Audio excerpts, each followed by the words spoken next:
Asthma जैसे कि हम पेशेंट्स देखते हैं अस्थमा के और रेस्पिरेटरी प्रॉब्लम्स के, क्योंकि हमारी लंग कैपेसिटी काफ़ी ज़्यादा स्ट्रॉन्ग होती है अगर हमें कोई लंग प्रॉब्लम नहीं है।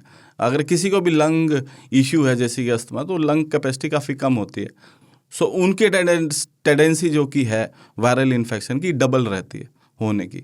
इसलिए उन पेशेंट्स को तो विद प्रेफरेंस अगर कोई भी चीज़ है होने की, तो उनको तो डबल प्रेफरेंस में अपनी वैक्सीनेशन जरूर लेना है फ्लू का। और अपने इन्हेलर्स और नेबुलाइजर अगर डॉक्टर ने प्रेस्क्राइब किया तो वो रेगुलर लेना है। जैसे कि आपका अगर अस्थमा सीवियर है, वो सीवियर में भी कंट्रोल होना चाहिए। अगर आपको डायबिटीज़ है तो वो कंट्रोल्ड होनी चाहिए।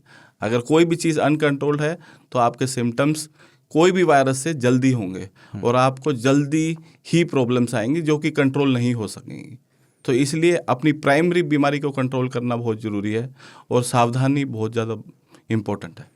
तो कुल मिला के आप ये कह रहे हैं कि ये वायरस वैसे तो ख़तरनाक नहीं है, लेकिन उन लोगों के लिए ख़तरनाक हो सकता है जो वल्नरेबल हैं, बच्चे हैं, बूढ़े हैं, महिलाएं हैं, या जिनको पहले से कोई बीमारी है। उन्हीं को प्रॉब्लम ज़्यादा होगा जिसका वीकर इम्यून सिस्टम है। क्यों? क्योंकि अगर हम स्ट्रॉन्ग इम्यून सिस्टम से बिल्ड करते हैं अपना सिस्टम, अपना मस्कुलेचर, सो उसको ये वायरस इन्फेक्ट नहीं करेगी।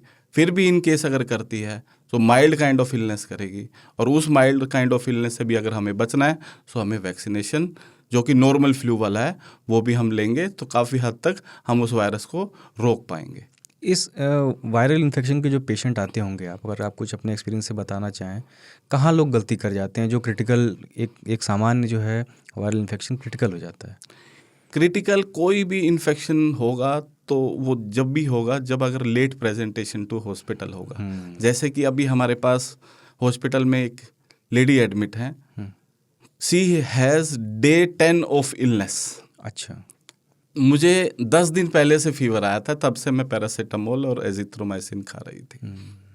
अभी 10th डे पे she is on high flow oxygen और आईसीयू में है। जैसे कि मैंने आपको बताया कि अगर आप लेट प्रेजेंटेशन होगा सो वायरस को मौका मिल रहा है आपकी बॉडी के अंदर डीप पेनिट्रेट होने का। सो ऑब्वियसली वो लेडीज अगर 10th डे पे आई हैं तो अभी वो सीवियर ARDS में है।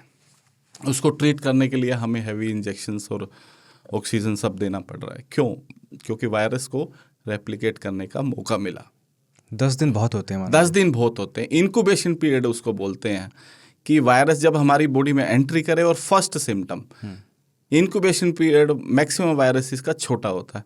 सो इसलिए आप उस इंक्यूबेशन पीरियड में जल्दी अथॉरिटीज़ को अगर दिखाएं तो आप अपनी मैक्सिमम कंप्लेंट्स को रोक सकते हैं और हॉस्पिटल में सीवियर होने से प्रॉब्लम को बचा सकते हैं। अगर आप नहीं बचाएंगे और अगर आप लेट प्रेजेंट करेंगे, ऑब्वियसली फिर तो सॉल्यूशन एडमिशन और आईसीयू का ही रहेगा, जिसमें आपको सब कुछ एडमिशन लंबा भी चल सकता है, वेंटिलेटर की जरूरत भी पड़ सकती है। बट ये सारी चीज़ें नहीं डिस्कस करें तो अच्छा रहेगा, because maximum viruses infection mild होती हैं। अर्ली अगर हम प्रेजेंट करें तो सारी चीज़ें ठीक हो जाएं।